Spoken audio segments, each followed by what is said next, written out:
personnes au sol voyaient la même chose au-dessus de la ville. Que la gente está consultando por un objeto volador.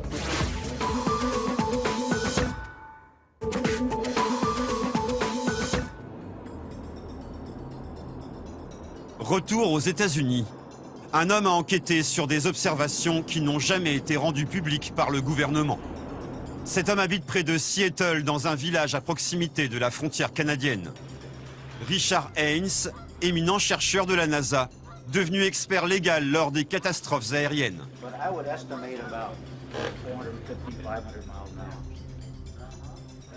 Il a interrogé 3000 pilotes civils. Au début, il ne croyait pas du tout aux ovnis.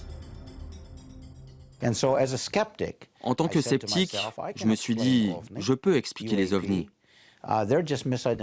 Ce sont simplement des phénomènes naturels mal identifiés. J'ai commencé à réfuter la réalité des ovnis. J'ai rencontré des pilotes. Je leur demandais, est-ce que vous avez vu quelque chose au cours de votre carrière que vous n'avez pas pu identifier? 1 sur 5 environ me répondait oui. 1 sur 5, c'est beaucoup. C'est beaucoup plus que je n'imaginais. Quand je leur demandais des détails, ce qu'ils me racontaient était totalement différent de ce que j'avais pu faire en laboratoire. Du coup, j'ai compris qu'il y avait bien quelque chose qui devait être étudié sérieusement.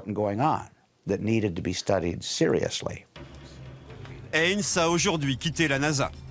Depuis 7 ans, il dirige le NARCAP, une association qui recueille les témoignages de pilotes anonymement. Haynes nous montre son catalogue. Plus de 3000 rapports de pilotes civils. Les pilotes militaires, eux, refusent de témoigner. Ils ont peur. Ils veulent juste se couvrir pour éviter d'avoir des ennuis. Ils ont peur. Peur pour leur grade, peur de perdre leur statut d'officier et même d'être expulsés parce qu'ils ont fait quelque chose de mal.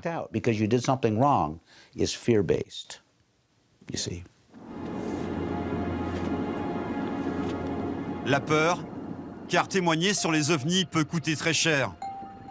Emma Barwood, ancienne adjointe au maire de Phoenix, capitale de l'Arizona, en a fait l'amère expérience.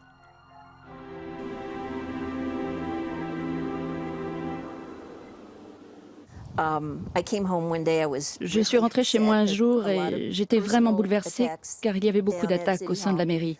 C'était des personnes que j'aimais beaucoup. Je suis rentrée et j'ai dit à mon mari, je crois que je vais démissionner.